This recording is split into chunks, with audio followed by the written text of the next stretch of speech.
real man whose horrific actions shocked the nation.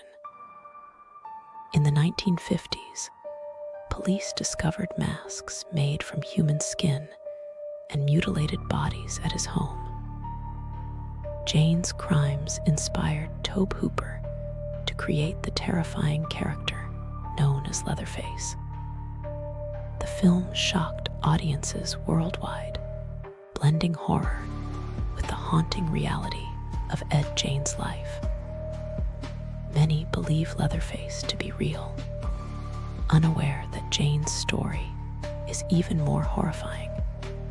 Ed Gein's legacy of terror is rooted in true crime, darker than any fictional story could portray.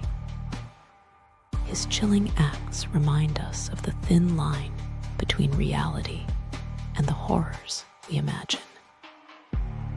Today, the horror of Ed Gein lives on, forever inspiring fear and fascination in countless minds.